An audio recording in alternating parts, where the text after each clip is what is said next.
Cell cell क्या है? Cell means कोशिका। इसका मतलब क्या है कि हर प्राणी, हर जीव, कोई भी वस्तु जो जिसमें जीवन होता है, चाहे वो वायरस हो, बैक्टीरिया हो, एनिमल हो या प्लांट हो या कोई ह्यूमन सेल, ह्यूमन बॉडी हो, सभी के सभी किसके द्वारा बने होते हैं? वो बने होते हैं सेल के द्वारा। It means cell is a basic functional unit of life, यानी कि सेल जो है बेसिक फंक्शनल यूनिट होती है जीवन के लिए, लाइफ के लिए। ठीक है बच्चों। अच्छा, अब इसके बाद आता है कि सेल में क्या क्या होता है। सेल होती है, दो टाइप की सेल होती है हमारी, प्रोकैरियोटिक एंड यूकैरियोटिक, या फिर कह सकते हैं यूनिसेलुलर और मल्टीसेलुलर। यूनिसेलुलर मतलब होता है एक कोशिका, और मल्टीसेलुलर मतलब होता है एक से ज़्यादा, यानी कि बहुकोशिकीय। दूसरे शब्दों में कह सकते हैं कि लाइफ की सबसे छोटी इकाई क्या होती है? वो सेल यानी कि कोशिका ही होती है। कोशिका की सबसे पहले खोज रॉबर्ट हुक ने सन 1665 ईस्वी में कॉर्क यानी कि हनीकॉम्ब के छत्तेनुमा संरचना के आधार पर की थी, जिसको कि उन्होंने माइक्रोस्कोपिक यानी मैग्नीफाइंग ग्लास के द्वारा इसको आइडेंटिफाई किया था कि यह एक सेल है या एक कोशिका है। ओके। हेलो फ्रेंड्स, आपका स्वागत है मेरे चैनल एजुकेशन अड्डा नॉलेज के नेक्स्ट पार्ट में। आज मैं आपके यहाँ पे डिस्क्राइब करना चाहता हूँ सेल के बारे में। सेल क्या होती है? सेल होती है हमारी basic functional unit of life. Basic functional unit of life. It means क्या है कि ये जीवन की वो इकाई कोशिका है, पहली कोशिका होती है जो कि लाइफ को परफॉर्म करती है। किसको? लाइफ को। क्या कहती है? लाइफ को परफॉर्म करती है। ठीक है बच्चों। अब इसमें क्या आता है कि सेल हमारी दो टाइप की होती हैं, प्रोकैरियोटिक एंड यूकैरियोटिक। अब इसको थोड़ा समझना। प्रोकैरियोटिक यानी कि जो कि सिंगल सेल में, सिंगल सेल जो होती है, सिंगल सेल का मतलब होता है आपका यूनिसेलुलर। जो सिंगल सेल होती हैं उन्हें बोला जाता है यूनिसेलुलर। यानी कि प्रोकैरियोटिक में यूनिसेलुलर यानी कि बैक्टीरिया, हरी ग्रीन जो एल्गी वगैरह होती है आपकी, ये उसमें आता है प्रोकैरियोटिक। यूकैरियोटिक में कौन सा आता है आपका? मल्टीसेलुलर। कौन सा? मल्टीसेलुलर ऑर्गेनिज्म के अंतर्गत आती है ये। ठीक है। मल्टीसेलुलर ऑर्गेनिज्म में क्या क्या आता है आपका? Plants, human, animal, etcetera. ठीक है। ये सब के सब किसमें आते हैं? ये सब के सब आते हैं आपके यूकैरियोटिक में। बच्चे बहुत ज़्यादा कंफ्यूज होते हैं कि सर यूकैरियोटिक क्या होता है, प्रोकैरियोटिक क्या होता है। तो यूकैरियोटिक को आप थोड़ा समझना। यू मीन्स तुम, यानी कि ये क्या हो गया? मल्टी, यानी कि एक से ज़्यादा। तो आपको यूकैरियोटिक सेल के बारे में इस वर्ड से आप कभी नहीं भूलोगे, यानी कि यूकैरियोटिक मीन्स बहुकोशिकीय है, यानी कि मल्टी सेलुलर ऑर्गेनिज्म। ठीक है। अब बात करते हैं सेल के कंपोनेंट्स के बारे में। सेल में बहुत सारे कंपोनेंट्स होते हैं, जैसे कि cell membrane, cell wall, centriole, cytoplasm, cytoskeleton. एक क्वेश्चन आता है, साइटोस्केलेटन किसके द्वारा मिलकर बना हुआ होता है? तो साइटोस्केलेटन में क्या क्या होता है आपका? Microtubules, intermediate, filament and microfilament. इसके बाद आता है इसमें वैक्यूल्स, फिर RE यानी कि रफ एंडोप्लाज्मिक रेटिकुलम। ये दो तरह का होता है। एंडोप्लाज्मिक रेटिकुलम जो होता है दो तरह का होता है, एक होता है रफ एंडोप्लाज्मिक रेटिकुलम और दूसरा होता है SE यानी कि स्मूथ एंडोप्लाज्मिक रेटिकुलम। नेक्स्ट आता है इसमें आपका राइबोसोम, फिर आता है इसमें माइटोकॉन्ड्रिया, फिर गोल्गी एपार्टस, फिर क्लोरोप्लास्ट, फिर nucleus and nucleus genetic material DNA और RNA। हालांकि इससे ज़्यादा कंपोनेंट्स भी होते हैं, बट मेजर कंपोनेंट यही होते हैं। ठीक है बच्चों। इसमें थोड़ा और ध्यान रखने की वाली बात क्या है कि जो हमारा प्रोकैरियोटिक सेल होती हैं, ये होती है सिंगल सेल। सिंगल सेल का मतलब क्या होता है, इसमें थोड़ा ध्यान रखना। ये सिंगल सेल एनिमल होते हैं, सिंगल सेल यानी कि सिर्फ एक सिंगल सेल होगी, इसी में ही पूरी की पूरी एक लिविंग ऑर्गेनिज्म जो है, एक ऑर्गेनिज्म जो है इसी में ही पूरी अपनी लाइफ को परफॉर्म करता है। क्या करता है? अपनी लाइफ को परफॉर्म करता है, यानी कि अपनी लाइफ को इसी सिंगल सेल के अंदर वो जीवित यानी कि जीता है। और अगर हम यूकैरियोटिक सेल के अंदर बात करें तो यूकैरियोटिक सेल में क्या होता है, बहुत सारी सेल्स होती हैं। यूकैरियोटिक सेल मतलब यूकैरियोटिक एनिमल होते हैं, उनमें बहुत सारी मल्टीपल सेल्स होती हैं, ठीक है ना, यानी कि बहुत सारी सेल्स के अंदर ये लाइफ परफॉर्म करता है। यानी कि हमारी पूरी बॉडी क्या है, ह्यूमन बॉडी हो गई, इसमें बहुत सारी मल्टीपल सेल्स होती हैं, लाखों करोड़ों सेल्स होती हैं, ठीक है। इसी तरीके से आपका ये एनिमल की बात करें या ह्यूमन की बात करें या प्लांट की बात करें, ये सभी के सभी आपका किस में आ गए, यूकैरियोटिक सेल में या मल्टी सेलुलर ऑर्गेनिज्म में। Composition of inorganic and organic component of the cell. Cell के अंदर ये दो तरीके के कंपोनेंट पाए जाते हैं जो कि केमिकल लेवल पर होते हैं, इनऑर्गेनिक एंड ऑर्गेनिक लेवल पर। अगर हम बात करें इनऑर्गेनिक लेवल की, तो इनऑर्गेनिक लेवल में water 60 to 80%, mineral ions 2 to 3%, like as Fe ion या ferrous ion, copper ions, calcium and molybdenum, साथ में phosphate, potassium and sodium iodine. And ये जितने भी हैं ये सब के सब किस में आते हैं आपके, ये सब आते हैं आपके इनऑर्गेनिक कंपोनेंट। बात करते हैं ऑर्गेनिक कंपोनेंट की। ऑर्गेनिक कंपोनेंट में आता है आपका proteins 10 to 20%, polysaccharides, polynucleotides, nucleic acids and lipids. ये मैंने दोनों के दोनों जो बताए आपको इनऑर्गेनिक एंड ऑर्गेनिक लेवल पर कंपोनेंट बताए हैं। इसके बाद बात करते हैं eight the element level. Element मतलब तत्व। एलिमेंट लेवल की बात करते हैं तो एलिमेंट लेवल में क्या है, oxygen 62%, carbon 20%, hydrogen 10% and nitrogen होता है आपका 3%। टोटल ओवरऑल बैठता है 95%। इसके बाद कैल्शियम एंड फॉस्फोरस ये होता है 1 to 5% are present at the element level पर, ठीक है बच्चों। जितना भी ये मैंने आपको बताया है ये 99% कोई नहीं बताता, बिकॉज ऑफ लोगों को पता ही नहीं है। खैर नहीं पता, खैर कोई बात नहीं, मैं फिर भी आपको थोड़ा यहाँ बता देता हूँ। इसमें क्या है कि ये बताने की बात क्या है कि जब हम क्या करते हैं, हम स्टेनिंग करते हैं, स्टेनिंग करते हैं या हम किसी बैक्टीरिया या वायरस के बारे में, उसकी सेल के बारे में, जो सेल है इसके बारे में पता करते हैं कि ग्राम पॉजिटिव या ये ग्राम नेगेटिव है। वो कैसे पता करेंगे हम, वो पता करते हैं हम किसके द्वारा, ग्राम स्टेनिंग के द्वारा। तो ये स्टेनिंग प्रोसेस होता है। जब स्टेनिंग प्रोसेस के द्वारा करते हैं तो उसमें क्या है कि ये जितने भी हमारे कंपोनेंट्स हैं, minerals, phosphorus, potassium, sodium iodide, ये जितने भी हैं ये सब के सब क्या करते हैं, ये कलर को शो करते हैं।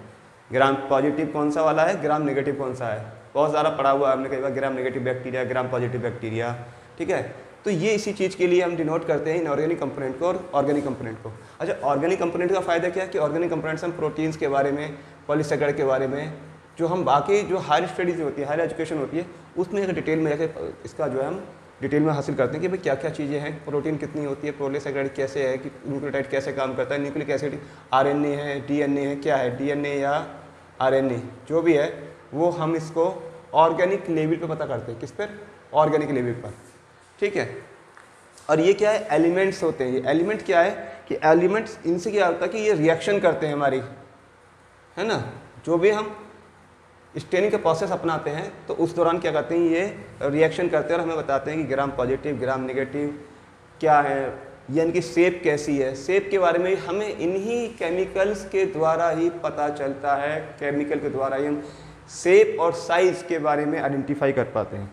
हालांकि शेप एंड साइज़ भी होता है, रोड होता है, स्पेरिकल होता है, ओवल शेप होता है ना। जैसे बैक्टीरिया के शेप के बारे में थोड़ा सा मैं आपको हल्का सा आइडिया दे रहा हूँ। जैसे बैक्टीरिया सेल होती है या वायरस की सेल होती है, जो वायरस होता है उसके हम जो आइडेंटिफाई करते हैं, चेक करते हैं, तो उसमें हम यही चीज़ें चेक करते हैं कि उसमें सारी ये कंपोजिशन है, ये कैसे निकालेंगे, या ये इन्हीं कंपोजिशन के आधार पर ही तो पता चलता है कि वो किसके साथ रिएक्ट कर रहा है, सोडियम आयोडाइड के रिएक्ट कर रहा है, पोटेशियम के साथ रिएक्ट कर रहा है, फेरस के साथ, अमोनिया के साथ, या आपका हाइड्रोजन के साथ, या आपका आयरन के साथ, या आयंस के साथ, मिनरल आयंस हैं, या वाटर के साथ ये रिएक्ट कर रहा है कि वाटर वहाँ से सेल बॉडी से सेल आउट हो जाता है, नहीं होता है। तो यही होता है कि इसी चीज़ के लिए हम इनऑर्गेनिक और ऑर्गेनिक कंपोनेंट के बारे में हम यहाँ कंपोजिशन के बारे में थोड़ा यहाँ पर जानकारी दी है।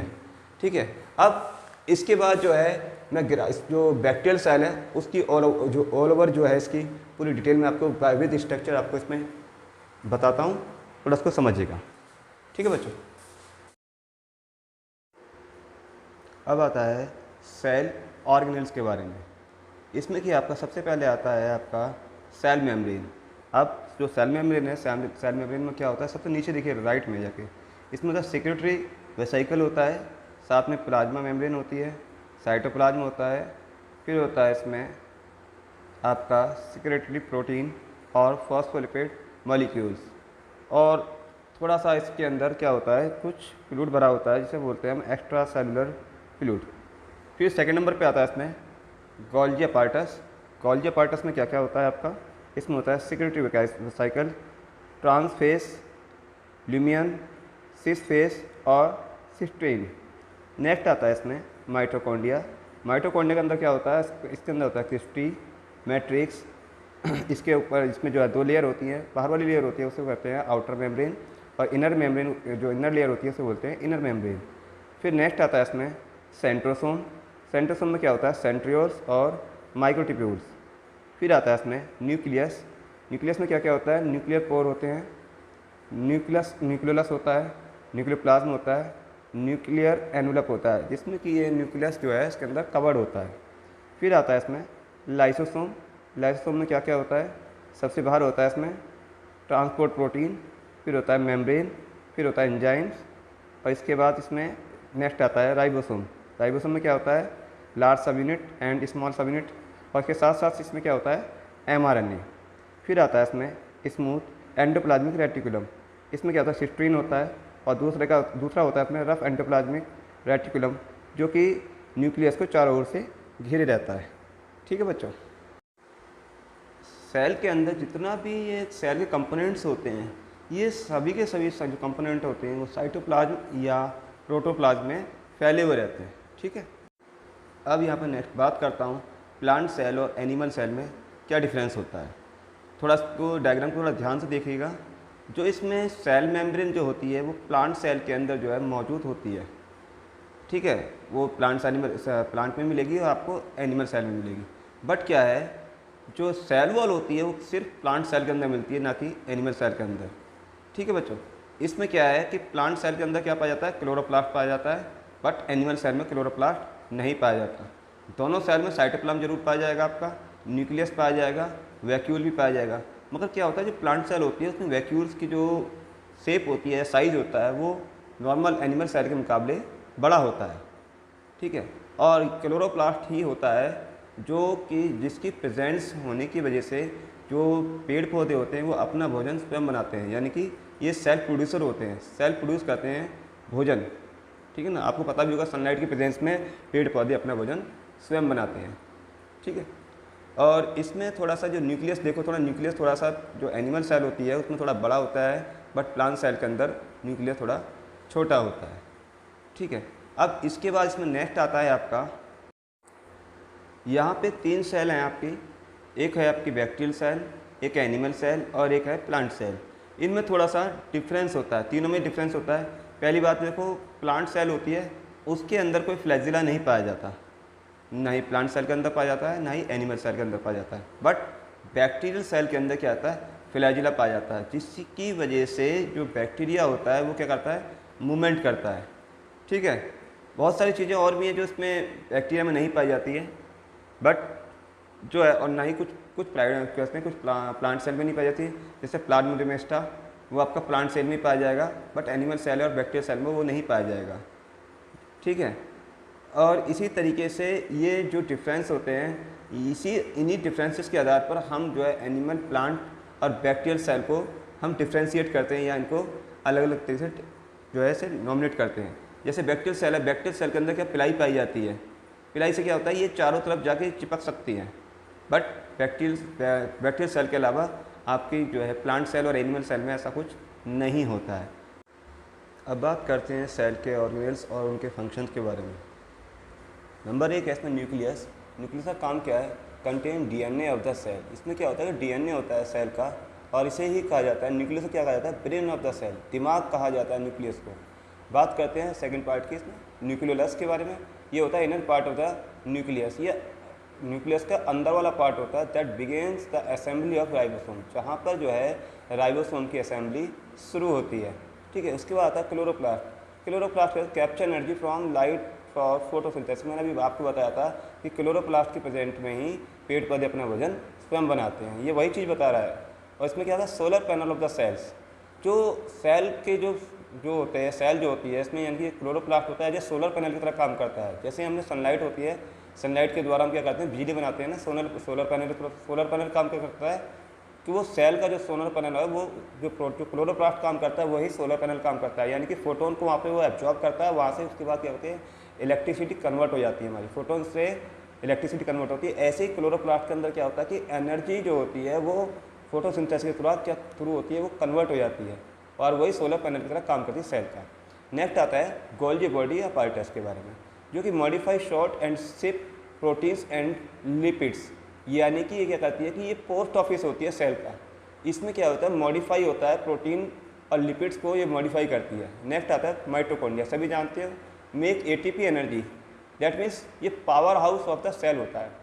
यानी कि ये क्या है? इसका बिजली घर है। यहाँ पे क्या इसकी बिजली, यानी कि एटीपी जो होती है, एडीपी जो है एटीपी में कन्वर्ट हो जाता है, यानी कि यहाँ पे ये एनर्जी बनाता है या एनर्जी प्रोड्यूस करता है। जो पूरी सेल को एनर्जी प्रोड्यूस करता है, यानी कि पावर हाउस या ट्रांसफार्मर से बोलते हैं, वो सेल के अंदर कौन सा वो पार्ट होता है? वो होता है माइटोकॉन्ड्रिया। नेक्स्ट आता है आपका ribosome, create polypeptide chains and protein. ये क्या करता है कि पॉलीपेप्टाइड की चेन्स और प्रोटीन की चेन को इसमें जो है ये क्रिएट करता है, बनाता है। इसी को कहते हैं फैक्ट्री ऑफ द सेल। भाई कहीं फैक्ट्री होती है, वहाँ क्या होता है? प्रोडक्शन होता है। दैट मीन्स ये फैक्ट्री है इसकी, किसकी? पॉलीपेप्टाइड की और प्रोटीन्स की, जो कि ये दोनों क्रिएट करता है। इसकी बात करते हैं स्मूथ एंडोप्लाज्मिक रेटिकुलम के बारे में। ये क्रिएट्स करता है lipids for the cellular membrane. जो सेल की जो मेम्ब्रेन होती है उसके लिए लिपिड्स का प्रोडक्शन करता है। ठीक है, इसके बाद आता है रफ एंडोप्लाज्मिक रेटिकुलम। इसमें क्या होता है कि जो protein are assemble and transport into and out of the cell. इसका मतलब क्या है कि जो प्रोटीन्स होती है वो असेंबल हो जाती है, इसमें ट्रांसपोर्ट होती है सेल के अंदर और सेल के बाहर। ठीक है, जैसे हम कुछ प्रोटीन वगैरह लेते हैं या प्रोटीन डाइट वगैरह कुछ लेते हैं, तो कभी कभी क्या होता है कि सेल के अंदर कमी होती है, कमजोरी होती है, तो सेल क्या करती है? प्रोटीन को इनहेल कर देती है, यानी कि उसको ले लेती है, इससे कि वो नरिश हो जाए, यानी कि न्यूट्रिशन से मिल जाए। या अगर बॉडी के अंदर प्रोटीन की कमी है तो वो क्या करती है? सेल्स क्या करती है कि अपनी जितनी भी प्रोटीन्स होती है वो सेल के द्वारा जो है बॉडी से, सेल से निकल कर बॉडी के जो दूसरे पार्ट्स होते हैं, दूसरे ऑर्गन होते हैं, उनमें वो ट्रांसफ़र कर देती है। ठीक है, नेक्स्ट आता है lysosome, use enzyme to break down old organs and macromolecules और garbage disposal of the cell. ये कहते हैं ये एंजाइम के द्वारा ब्रेक डाउन कर देती है ऑर्गेन्स के अंदर जो है, और जो कचरा जितना भी होता है लाइसोसोम का, जो भी लाइसोसोम होता है उसके कचरे को क्या करता है? उसे खा जाता है। ठीक है, इसीलिए लाइसोसोम को क्या कहते हैं? आत्महत्या थैली भी कहते हैं। अगर सेल डेड हो जाती है या सेल के अंदर कोई डैमेज हो जाता है, ये लाइसोसोम ही क्या करता है? उसको पूरी तरीके से खा जाता है, इसको जब उसे डाइजेस्ट कर जाएगा उस एंजाइम के थ्रू। ठीक है, इसके बाद आता है आपका वैक्यूल्स। वैक्यूल्स में क्या होता है? Store water, salt and carbohydrate kitchen of the cell. That means vacuole क्या होता है? हमारे जो घर में किचन होता है ना, वहाँ पे क्या होता है? स्टोरेज ऑफ द फूड करते हैं हम, जितना भी फूड होता है वहाँ पे स्टोरेज करते हैं। ये वैक्यूल्स ही वही काम करता है। ये पूरे फूड प्रोडक्ट को, जो फूड आता है या कोई भी बाहर से कुछ भी तरीके की जो भी सेल के अंदर, जैसे अमीबा या पैरामीशियम की बात करते हैं, तो वैक्यूल्स के द्वारा ही वो अपना भोजन लेते हैं बाहर से। ठीक है ना, यानी कि पानी, वाटर जो भी है, फूड प्रोडक्ट जो भी है, वो किचन के थ्रू, किसके थ्रू? वो वैक्यूल्स के थ्रू एब्जॉर्ब करते हैं और पूरी सेल को न्यूट्रिशन प्रोवाइड कराते हैं। बात करते हैं साइटोस्केलेटन की। Help the cell maintains its shape, also involve in movement. ये क्या करता है कि सेल की जो शेप होती है उसको मेंटेन करने में कौन काम करता है? कौन हेल्प करता है? वो करता है साइटोस्केलेटन काम करता है। And also involve in movement, और इसका जो है इसका मूवमेंट जो होता है वो भी साइटोस्केलेटन के थ्रू होता है। मैंने आपको स्टार्टिंग बताया था। ठीक है, इसके बाद आता है साइटोप्लाज्म। साइटोप्लाज्म क्या? Material inside the cell membrane but outside of the nucleus. इसमें क्या होता है कि जो मटेरियल जो होता है वो सेल मेम्ब्रेन के अंदर होता है, बट न्यूक्लियस से बाहर होगा। न्यूक्लियस क्या है? सेंटर में होता है, और साइटोप्लाज्म उस बैक्टीरियल सेल की, वो जो सेल होती है उसके चारों तरफ फैला हुआ रहता है, बट क्या? सेल मेम्ब्रेन या सेल वॉल से वो घिरा हुआ रहता है। That means cytoplasm. नेक्स्ट आता है इसमें सेंट्रियोल। सेंट्रियोल के हेल्प ऑर्गेनाइज सेल डिवीजन। जब सेल का डिवीजन होता है यानी कि 1 से 2, 2 से 4, 4 से 8 जो सेल बनती हैं, ठीक है बच्चों, वो जो बनती हैं वो किसके द्वारा बनती है? बनती हैं जो सेल डिवीजन के द्वारा बनती है। सेल डिवीजन किसके द्वारा होता है? सेंट्रियोल्स के द्वारा। नेक्स्ट आता है cell wall. Gives plant cell extra stability and structure. ये जो है प्लांट की जो सेल होती है उसको एक्स्ट्रा स्टेबिलिटी देती है और उसकी स्ट्रक्चर को भी, ठीक है। और लास्ट में आता है cell membrane. Control what comes in and goes out of the cell. ये कंट्रोल करती है इस चीज़ को कि सेल के अंदर क्या आना चाहिए और क्या सेल से बाहर जाना चाहिए। वो काम, उसको कमांड कौन देता है? वो देता है कमांड, वो देता है सेल मेम्ब्रेन, ठीक है बच्चों। अब हम बात करते हैं टाइप्स ऑफ सेल। सेल कितने प्रकार की होती हैं? सेल होती हैं बहुत कई तरह के प्रकार की होती हैं। मसल सेल्स, ठीक है, जैसे इसके मसल्स जो हमारी मस्कुलर जो हमारी आर्म्स वगैरह में होती है, थाइस वगैरह में होती है, सब बोलते हैं मसल सेल्स बोलते हैं। फिर होती है ब्लड सेल्स। ब्लड के अंदर हमारी RBC WBC वगैरह होती है, RBC WBC प्लेटलेट्स वगैरह, वो होती है हमारी ब्लड सेल। फिर आती है नर्व सेल्स, ठीक है, जो कि हमारे नर्वस सिस्टम को कंट्रोल करके रखती है। फिर आती है कार्डिक सेल। कार्डिक सेल क्या होती है? जो हार्ट के अंदर होती है, जो हार्ट को जो है पूरी तरह से ऑपरेट करने का काम करती है। फिर आती है आपकी इसमें लिवर सेल, जो लीवर के अंदर जो फंक्शन होते हैं, डाइजेशन वगैरह जो भी एंजाइम प्रोड्यूस करना होता है, उसको इन सब चीज़ों को कौन कंट्रोल करता है? वो करता है लिवर सेल कंट्रोल करती है। फिर इसके बाद आता है लास्ट में आती है इंटेस्टाइनल सेल्स, जो कि हमारे इंटेस्टाइन के अंदर मौजूद होती हैं, जो कि एब्जॉर्प्शन, एक्सक्रीशन, फूड को न्यूट्रिशन जो भी होता है हमारी बॉडी से, मतलब फूड से बॉडी के अंदर प्रोवाइड कराने का काम कौन करता है? वो करती हैं इंटेस्टाइनल सेल्स। और ये जो है ये इस पूरे जाल को बोला जाता है स्टेम सेल, ठीक है। आपने बहुत जगह सुना भी होगा स्टेम सेल किसे कहते हैं। स्टेम सेल मतलब होता है muscle cells, blood cells, nerve cells, cardiac cells and liver cell and intestinal cells, ठीक है बच्चों। अच्छा बच्चों, मैं आशा करता हूँ आज आपको ये टॉपिक अच्छा लगा होगा और पसंद भी आया होगा, ठीक है। थोड़ा इसी तरीके से, क्योंकि मुझे थोड़ा सा टाइम लग गया नई चीज़ों को ढूंढने में, थोड़ा सा इसको कैप्चर करने में। तो अगर आपको ये मेरा टॉपिक्स, मेरे द्वारा दी गई जानकारी आपको अच्छी लग रही है तो प्लीज़ मेरे चैनल को लाइक एंड